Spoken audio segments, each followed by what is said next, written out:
الحمد لله الحمد لله نحمده ونستعينه ونستغفره ونعوذ بالله من شرور أنفسنا وسيئات أعمالنا من يهده الله فلا مضل له ومن يضلله فلا هادي له وأشهد أن لا إله إلا الله وحده لا شريك له وأشهد أن محمدا عبده ورسوله صلى الله عليه وسلم. اللهم صل على محمد وعلى آل محمد كما صليت على إبراهيم وعلى آل إبراهيم إنك حميد مجيد. اللهم بارك على محمد وعلى آل محمد كما باركت على إبراهيم وعلى آل إبراهيم إنك حميد مجيد. أعوذ بالله من الشيطان الرجيم وبوجهه الكريم وسلطانه القديم من الشيطان الرجيم من حمزه ونفخه ونفسه. بسم الله الرحمن الرحيم. يا أيها الذين آمنوا اتقوا الله حق تقاته ولا تموتن إلا وأنتم مسلمون. يا أيها الذين آمنوا اتقوا الله وقولوا قولا سديدا يصلح لكم أعمالكم ويغفر لكم ذنوبكم ومن يطع الله ورسوله فقد فاز فوزا عظيما.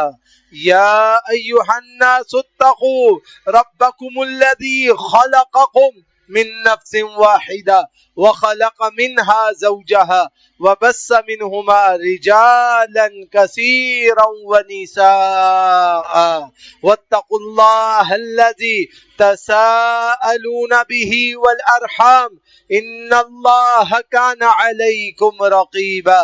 وقال النبي صلى الله عليه وسلم فإن خير الحديث كتاب الله وخير الحدي حدي محمد صلى الله عليه وسلم وشر الأمور محدثاتها وكل محدثة بدعة وكل بدعة ضلالة وكل ضلالة في النار. أما بعد، أعوذ بالله من الشيطان الرجيم وبوجهه الكريم وسلطانه القديم من الشيطان الرجيم من حمزه ونفخه ونفسه. بسم الله الرحمن الرحيم. قوا أنفسكم وأهليكم نارا وقودها الناس والحجارة. أما بعد، انتہائی مختصر سی حمد اور صلاۃ کے بعد سورۃ التحریم آیت نمبر 6 اللہ سبحانہ و تعالی ارشاد فرما رہا ہے قوا انفسکم واہلیکم نارا. لوگو، خود کو بھی اور اپنے گھر والوں کو بھی جہنم کا ایندھن بننے سے بچاؤ. وقودها الناس والحجارہ، وہ آگ ایسی ہے، وہ جہنم ایسی ہے، وہ وادیاں ایسی ہیں جس میں انسان اور پتھروں کو ڈالا جائے گا. انسان کو بطور سزا اور پتھروں کو بطور آگ کے بھڑکانے کے ڈالا جائے گا اور انسان کے لیے سخت ترین معاملہ کیا جائے گا. بہت سے حضرات ایسے ہیں انجانے میں وہ معاملات کرتے ہیں جن معاملات کی بنا پر وہ اللہ سبحانہ و تعالیٰ کی نظروں سے گر جاتے ہیں، اللہ کی رحمتوں سے مایوس ہو جاتے ہیں، اللہ کی رحمتوں سے محروم کر دیے جاتے ہیں، اور اللہ سبحانہ و تعالیٰ ان سے اتنا خائف ہوتا ہے، اتنا ناراض ہوتا ہے کہ اللہ سبحانہ و تعالیٰ ان کی طرف اپنی نظر رحمت بھی نہیں فرمائے گا. وہ کون کون سے لوگ ہیں ان کو مختصراً وقت میں سمجھنا ہے. پہلا وہ شخص جو اپنے آپ کو بہت بڑا سمجھے کہ میں بہت سپیریئر ہوں، اللہ سبحانہ و تعالیٰ کے ہاں وہ اتنا ہی حقیر ہو جاتا ہے. جناب ابو ہریرہ رضی اللہ تعالیٰ عنہ حدیث کے راوی ہیں، صحیح مسلم کی روایت ہے، اللہ کے نبی علیہ السلام نے فرمایا ان اللہ لا ينظر الى من يجر ازارہ بطرا. ایک شخص ایسا ہے جو اپنے تہمد کو، اپنی شلواروں کو، اپنے ٹراؤزرز کو، اپنے پینٹ کو نیچے رکھتا ہے ٹخنوں سے، اور نیچے رکھنے کی وجہ اس کی کیا ہے؟ بطرن، تکبر کرتے ہوئے نیچے رکھتا ہے۔ اللہ کے نبی علیہ الصلوۃ والسلام نے فرمایا اللہ تعالیٰ ایسے مرد کی طرف نظر رحمت بھی نہیں کرے گا کہ جو شخص اپنے ایزار کو اپنے ٹخنوں سے نیچے رکھتا ہے۔ رسول اللہ صلی اللہ علیہ وسلم کے سامنے ایک صاحب کا مسئلہ پیش ہوا، انہوں نے کہا اللہ کے رسول میں ٹخنوں سے نیچے اپنا پجامہ رکھتا ہوں لیکن میں تکبر نہیں کرتا۔ فرمایا یہ نیچے رکھنا ہی بطر ہے، یہ نیچے کرنا ہی تکبر ہے، یہ شلواروں کا اتنا نیچے ہو جانا، ایزار کا اتنا نیچے ہو جانا یہی بطر ہے اور یہی تکبر ہے۔ اللہ سبحانہ و تعالی ایسے لوگوں کی طرف نہیں دیکھے گا۔ پھر صحیح مسلم کی ایک اور روایت میں عبداللہ بن عمر رضی اللہ تعالیٰ عنہ حدیث کے راوی ہیں، فرمایا ان الذی یجر ثیابہ من الخیلاء لا ینظر اللہ الیہ یوم القیامہ، جو شخص تکبر کی وجہ سے اپنے ایزار کو، اپنے تہمت کو، اپنے کپڑے کو کھینچتا ہوا چلتا ہے، اللہ سبحانہ و تعالیٰ کے ہاں وہ اس کیفیت میں آئے گا کہ اللہ تعالیٰ اس کی طرف نظر رحمت بھی نہیں فرمائے گا۔ تو آپ نے ٹراؤزرز پہننے ہیں یا پینٹ پہننی ہے، شلوار پہننا ہے یا ایزار اور تہمت پہننا ہے، ہر چیز ٹخنوں سے مردوں کے اونچی ہونی چاہیے۔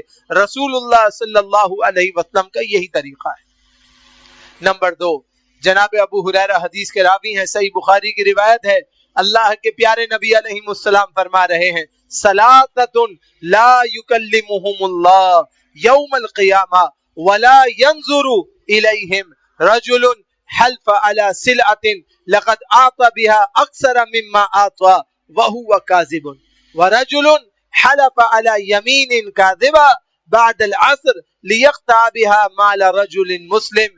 فرمایا 3 قسم کے لوگ ہیں، یہ 3 قسم کے ایسے لوگ ہیں کہ اللہ سبحانہ و تعالی قیامت کے دن اللہ تعالی ان سے کسی قسم کی کوئی بات نہیں کرے گا اور نہ اللہ تعالی ان کی طرف اپنی نظر رحمت فرمائے گا۔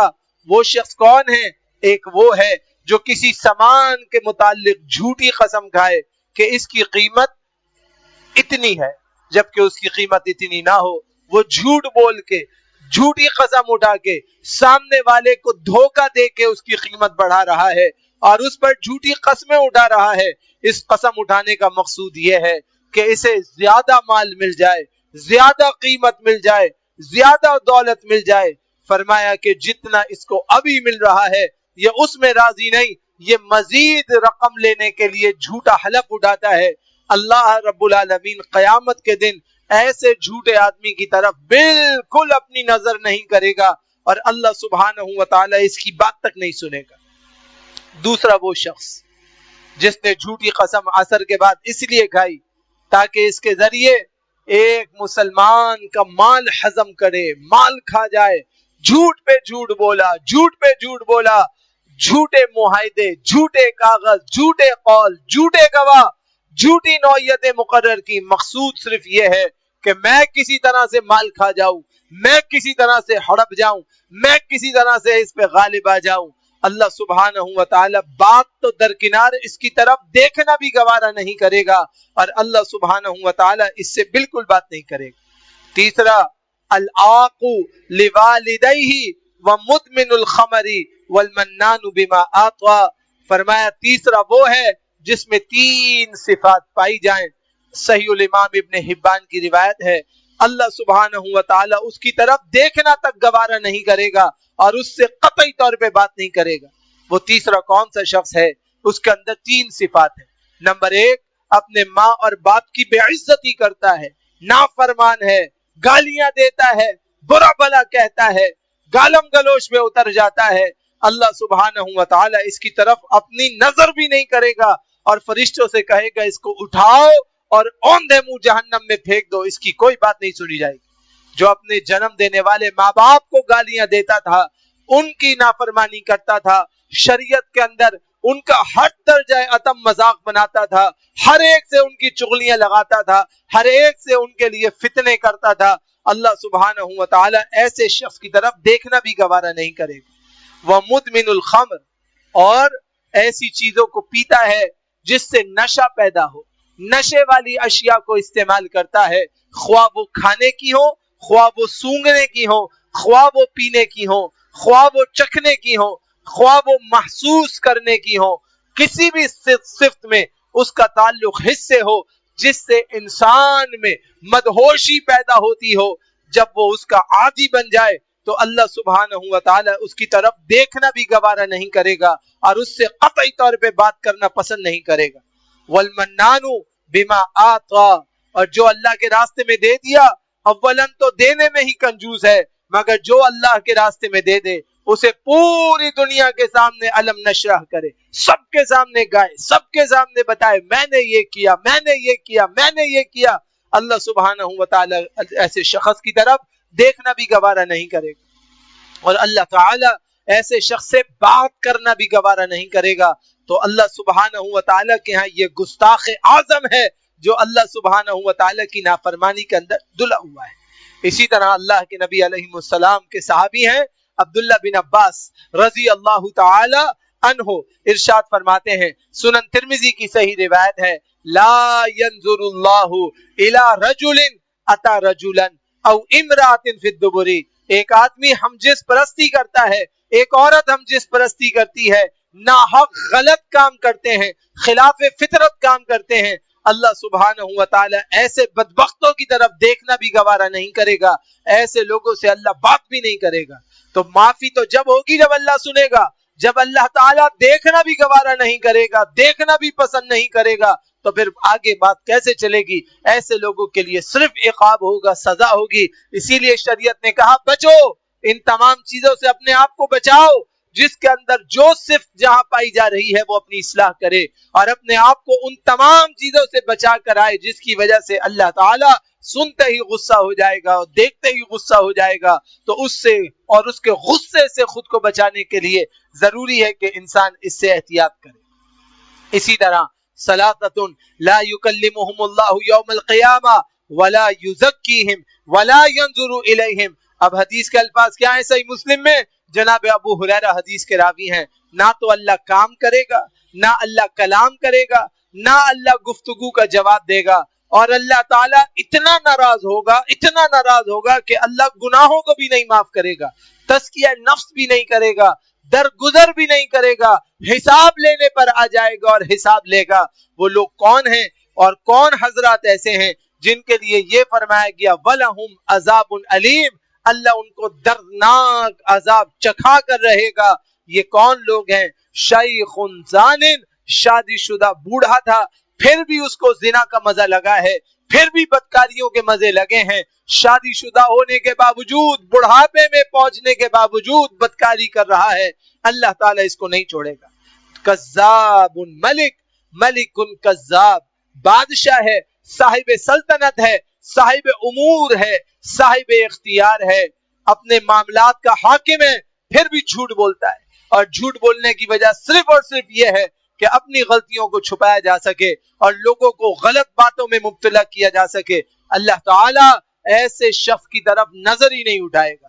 وَعَائِلٌ مُسْتَكْبِرٌ، وہ محتاج جس کے پاس کھانے کو روٹی نہیں، پہننے کو کپڑا نہیں، بالکل غریب اور محتاج، اور اس کی اکڑ اتنی کہ آسمان سے باتیں کر رہی ہے، اللہ سبحانہ و تعالیٰ اس کو دیکھنا بھی گوارا نہیں کرے گا۔ لہذا ان صفات سے ہم سب کو بچنا ہے، بچانا ہے۔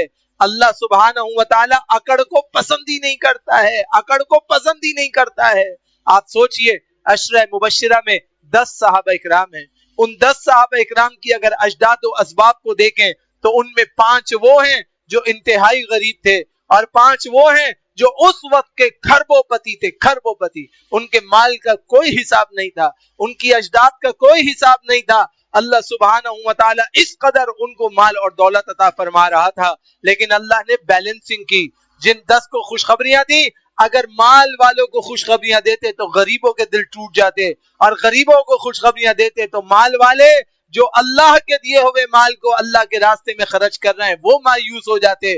اللہ کی حکمت دیکھیں، اللہ اکبر، اللہ نے کیسی بیلنسنگ کی، برابر برابر کے جس کے پاس کچھ نہیں اپنے آپ کو لگائے گا وہ بھی جنت میں جائے گا، اور جس کو اللہ نے بہت کچھ دیا ہے وہ اللہ کے راستے میں خرچہ کرے گا تو وہ بھی جنت میں جائے گا۔ اللہ سبحانہ و تعالیٰ اس قدر بیلنسنگ کے ساتھ ان لوگوں کو موقع اور خوشخبریاں عطا فرما رہا ہے۔